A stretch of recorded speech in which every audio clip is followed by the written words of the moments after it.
বাচ্চা পড়তে পারছে কিনা এটা কিন্তু তার কনসার্নের বিষয় না। প্রতি 2 ঘন্টা পর পর মাত্র কয়েক মিনিটের জন্য বিদ্যুৎ আসে, আবার চলে যায়। তেলের সংকট বলেন বা বিদ্যুৎ আমরা যেভাবে পেতাম অন্যদের জায়গা থেকে, নানা ব্যবস্থাপনার সেটাও তো একটা ম্যাসাকার হয়েছে।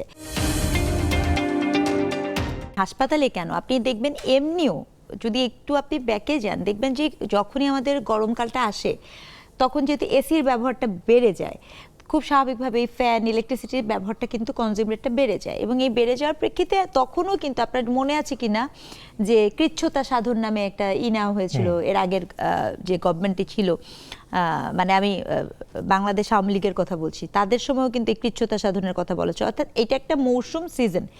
অন টপ অফ দ্যাট পুরো পৃথিবীতে একটা বৈশ্বিক জ্বালানি সংকট তৈরি হয়েছে, সেটার ইম্প্যাক্ট তো আছেই, এটা এক্সট্রা। এবং গত যে 24 মাস ছিল সেই 24 মাসের মধ্যে কিন্তু আমাদের যেই তেলের সংকট বলেন বা বিদ্যুৎ আমরা যেভাবে পেতাম অন্যদের জায়গা থেকে, নানা ব্যবস্থাপনার সেটাও তো একটা ম্যাসাকার হয়েছে।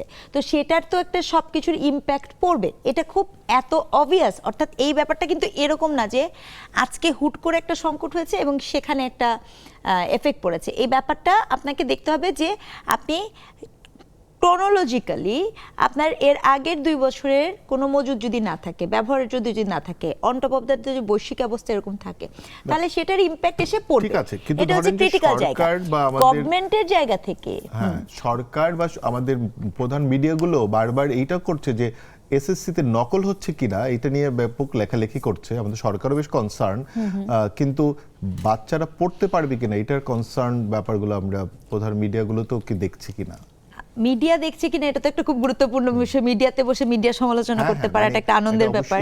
হ্যাঁ, কারণ মিডিয়া আপনার প্রায়োরিটিটা কোথায় দেয়। এবং আমার সাথে একজন সিনিয়র সাংবাদিক আছে, মিডিয়া কিন্তু আমি প্রায়ই দেখি তারা ওই গণযোগাযোগ করতে যে অনেক সময় সেই পপুলার টকটাকেই কিন্তু দেখতে এবং দেখাতে পছন্দ করে।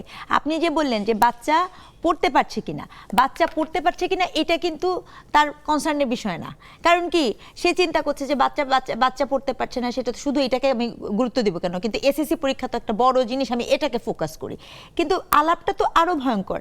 আপনি দেখেন এই যে অনলাইনে গিয়েছে আপনার স্কুল ব্লেন্ডিং, যেটাকে বলা হচ্ছে ব্লেন্ডিং, তাহলে এটাও তো এটার সাথে খুব কানেক্টেড। অদ্ভুত রাষ্ট্র, যে রাষ্ট্রে আপনার মার্কেটের রাষ্ট্র, মসজিদের ঢাকা শহরে অনেক বেশি যে মার্কেটের ঢাকা শহর হিসেবে রিপ্লেস করা যাবে হয়তো বা হিসাব করলে, সেখানে মার্কেট আপনি খোলা রেখে দিয়েছেন 1 ঘন্টা বেশি।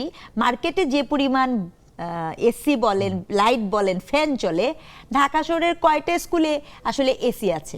ঢাকা শহরের কয়টা স্কুলে আমার বাচ্চা আপনার বাচ্চারা তো স্কুলে যায়, সেখানে তো আমরা তো জানি যে উপরে ফ্যানটাও ঠিক মতো চলে না। সেই বাচ্চাটাকে আপনি অনলাইনে দিয়েছেন। এবং আরো ভয়ঙ্কর কথা বলি, সামনে ইলেনো আসবে, মানে হিটওয়েভ আসার কথা, তখনও স্কুল বন্ধ হতে বাধ্য হবে।